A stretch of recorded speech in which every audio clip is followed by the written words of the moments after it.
A bicycle left behind with scattered arrows, a man disappearing without a trace in front of his brother, and a child who vanished in a matter of minutes, leaving only a cap on a chair. What really happened in these U.S. national parks? Subscribe, and get ready to hear 3 of the most mysterious disappearance stories that still haunt researchers and rangers to this day.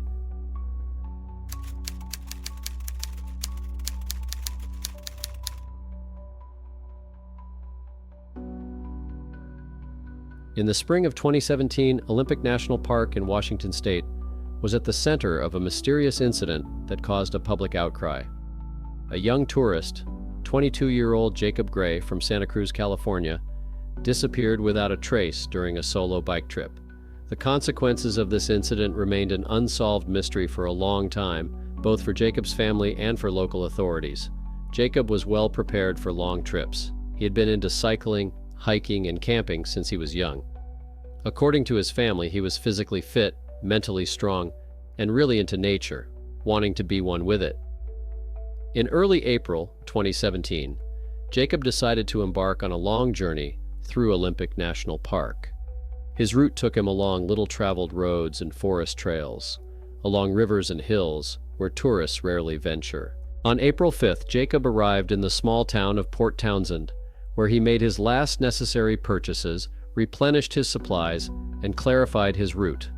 The next day, April 6th, Olympic National Park Ranger John Bowie discovered a bicycle with a small camping trailer on the Solduck Hot Springs Road during a routine patrol. Everything looked as if the traveler had stopped for a short time. The bicycle was neatly parked, the trailer was standing upright, and a bow and several arrows were lying on the ground, as if they had been hastily pulled out. Inside the trailer were camping gear, a tent, a sleeping bag, a sufficient supply of food and water, documents, and Jacob's personal belongings. However, no notes explaining his disappearance were found. The site showed no signs of a struggle or the presence of other people. In the first few hours after the bike was found, rangers speculated that Jacob might have temporarily gone to the Solduck River for water or some other necessity, but did not return for some reason. The river was rough and cold at that time of year, so the initial theory was that he might have fallen into the water and drowned.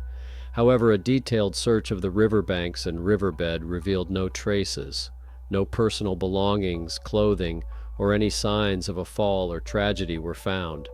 A day later, rangers launched a large-scale search operation involving ground troops, dog handlers with search dogs, as well as helicopters and special search teams. Over the course of several weeks, they searched all the surrounding areas, combed through the nearest forests, ravines, and riverbanks, but no traces or clues were found.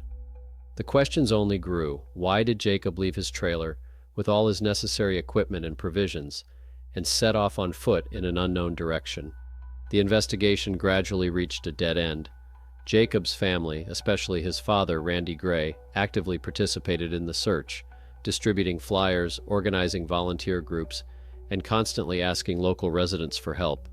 Despite this, the search yielded no results. There were only rumors and unconfirmed reports that had no real basis. More than a year after his disappearance in August 2018, a group of volunteers discovered human remains and personal belongings in a remote, mountainous area near Lake Ho, located about 15 miles from where Jacob had left his bicycle. The area was remote and virtually impassable without special equipment and training. An examination by the authorities confirmed that the remains belonged to Jacob Gray. This discovery raised even more questions and uncertainties.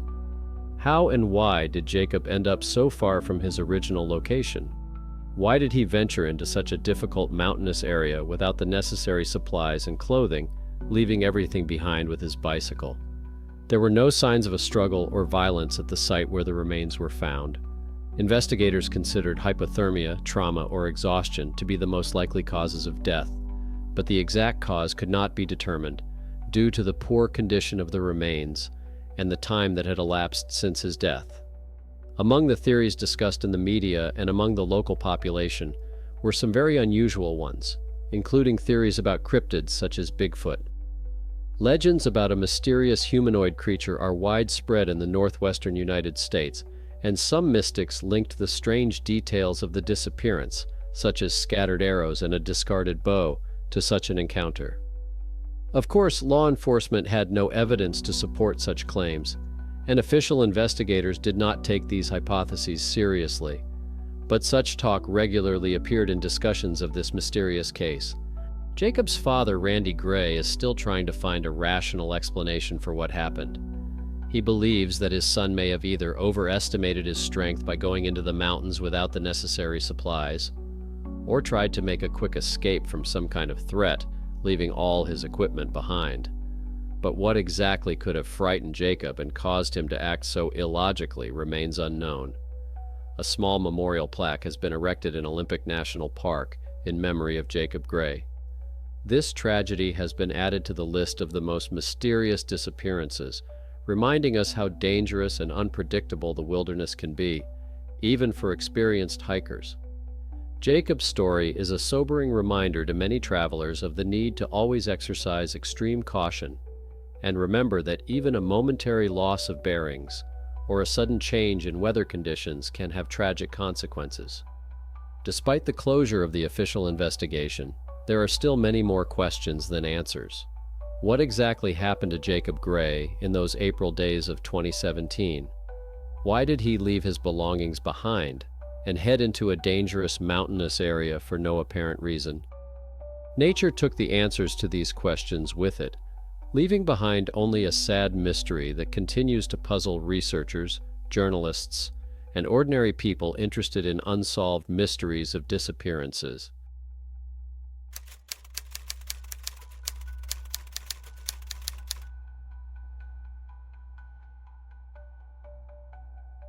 In September 1985, Yellowstone National Park was preparing for the quiet off-season.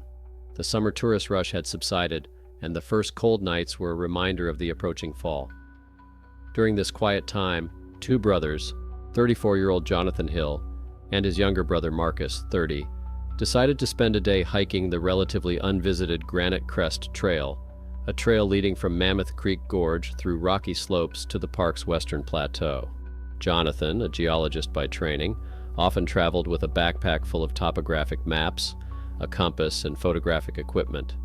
Marcus, a journalist for a local newspaper, was equally prepared, bringing a tent, warm clothes, and provisions for two. Both men loved the wilderness and rejected modern conveniences, preferring the comfort of a tent and a campfire to the noise of the city.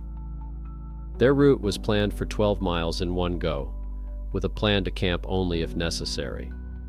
At 8 a.m. on September 14th, the brothers left the town of Mammoth Hot Springs for the abandoned Mammoth Creek trailhead, leaving their car in an overgrown parking lot. The first 3 miles of the trail led through a shady forest, winding along a stream. The foliage of firs, cedars, and rare alpine flowers was a delight to the eye. Autumn had come early that year, and by the end of their journey they expected to see the golden crowns of birches and maples. At 11:30 a.m. they reached a rocky foothill, where the trail climbed steeply to the right along scree-covered granite ledges. The brothers stopped for a rest on a small clearing surrounded by fallen fir trees. Jonathan unfastened the straps of his backpack. The weight of the lenses and tripod was pressing down on his shoulders. He crouched down, took off his backpack, and began to adjust the straps. Marcus was distracted by preparing food. He opened a can of tuna and laid out some bread.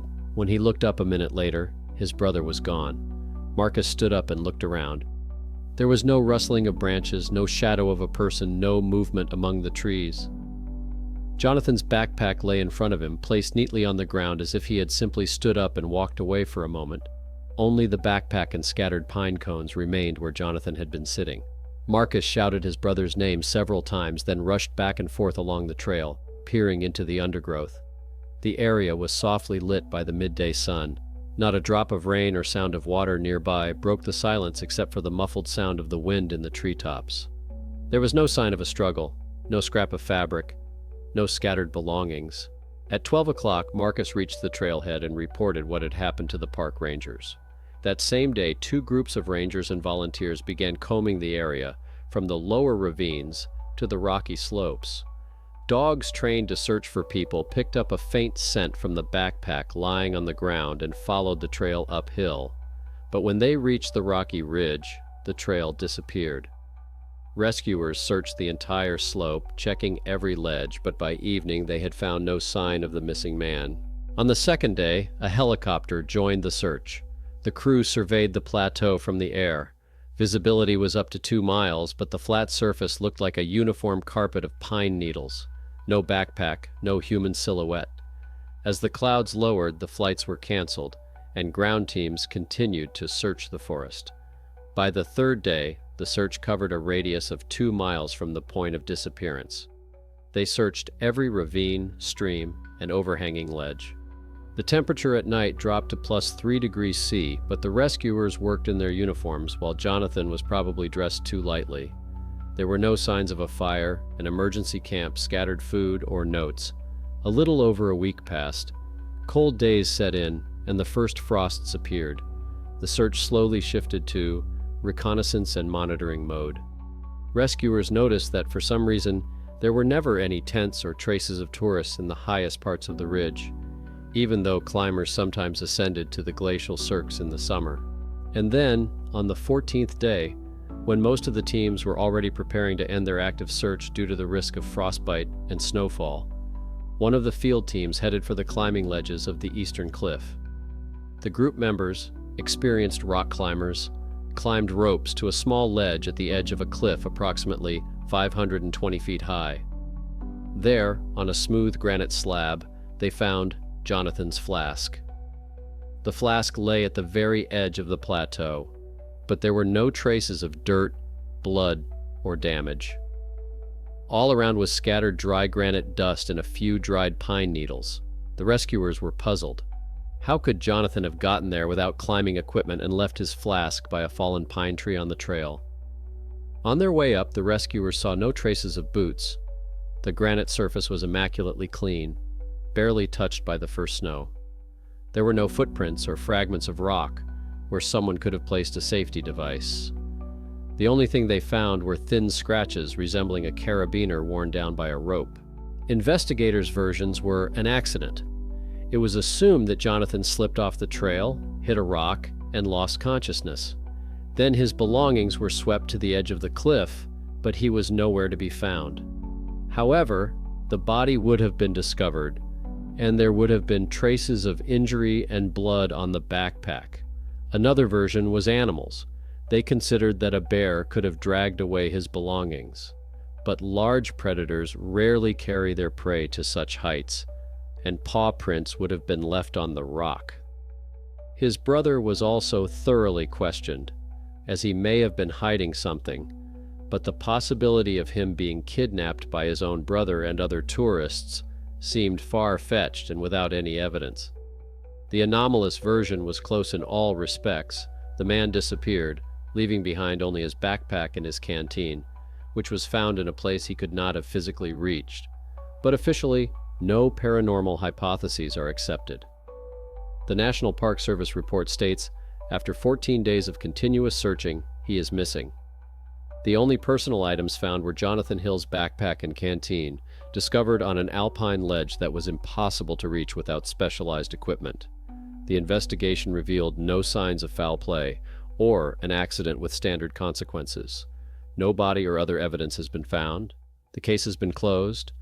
Jonathan's family regularly visited Yellowstone, leaving flowers at the Granite Crest trailhead and at the base of the cliff. Marcus, a journalist by profession, published an essay about the incident, noting that sometimes the mountains give us back only a part of those who have left us, things without people. The opinions of researchers of unexplained disappearances differ, but whenever they mention the story of Jonathan Hill, they emphasize, when things end up in inaccessible places and a person disappears without a trace, nature prefers to keep its secrets.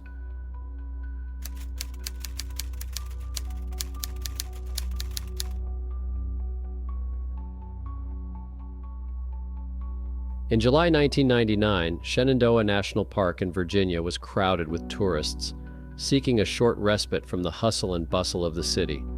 A popular clearing by a stream, surrounded by centuries-old oak and pine trees, beckoned for picnics and leisurely walks.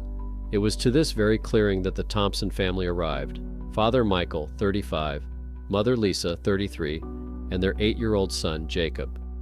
According to the couple, the weather was perfect. Clear skies, a light breeze, and a temperature of around 80.6 degrees Fahrenheit. At around 12:30 p.m., the family set up a picnic on folding chairs and a table brought from the trunk of their car. Lisa made sandwiches and Michael lit a mini grill to cook some hot dogs. Jacob explored the area, collecting pine cones, throwing rocks into a shallow stream, and playing with sticks and leaves. At 1:15 p.m., they agreed that his father and mother would soon go for a walk along a path leading deeper into the forest, while Jacob would stay under the supervision of their neighbor, a tourist sitting at the other end of the clearing. His parents planned to return in 20 minutes to eat the melon together and continue their day. At around 1:40 p.m., when Michael and Lisa returned, expecting to see their son, they found only an empty clearing. As they folded up the table and chairs, they noticed a lone baseball cap with "Go Blue" written on it, neatly placed on one of the chairs where the boy had been sitting. There were no other signs, no toys, no mess, no open bottles. Lisa felt a wave of panic and immediately shouted, "Jacob!"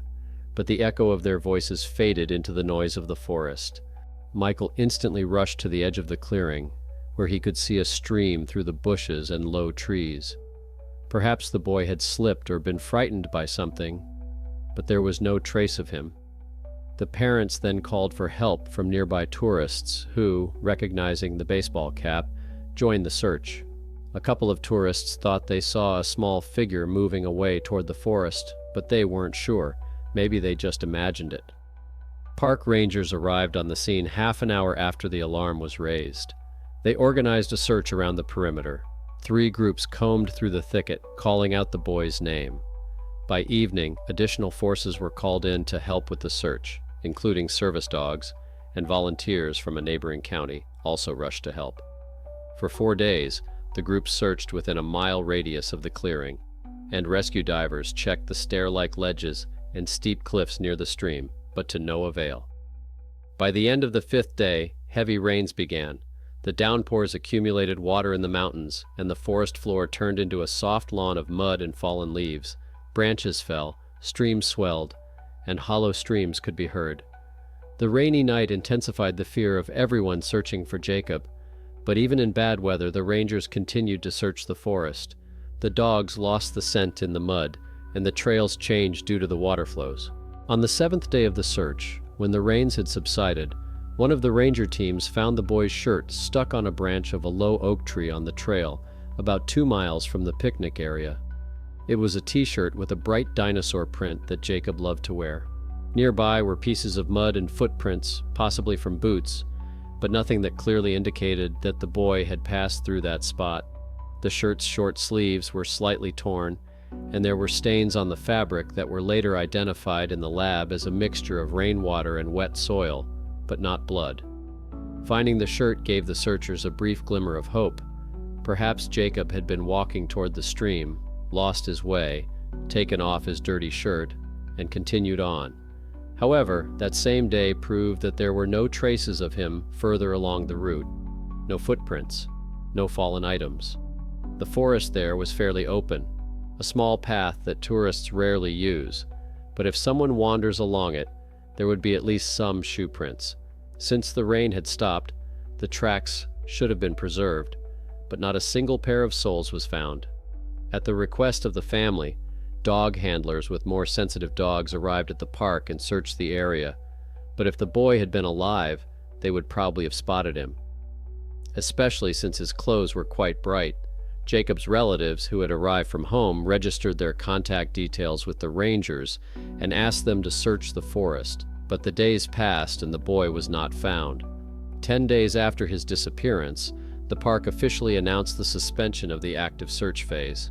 Further efforts were to be limited to periodic inspections by foot patrols. The forest was too large, and the possibilities were limited. 2 weeks later, Thompson's wife and husband rushed home, desperate without their son, and the park left a baseball cap lying on a folding chair in the clearing as a memorial, and marked the spot with a sign, "A boy went missing here. Please help if you see anything." Volunteers returned from time to time, but to no avail. In official documents, the case remained classified as missing minor under unexplained circumstances. No signs of manual movement of the body or violent activity were recorded. Rain may have washed away some of the evidence, but the shirt and baseball cap that were found off the trail are the only evidence that the boy was ever in this forest. To this day, Shenandoah Park employees say, "The forest is an amazing place. It brings peace, but sometimes it holds secrets that seem beyond comprehension."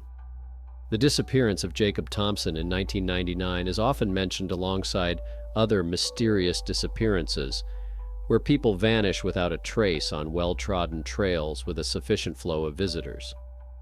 And although no one can find a logical explanation, the baseball cap and shirt on a branch weighed down by rainwater remind us how fragile the balance is between a safe hike and the danger lurking in the depths of the forest.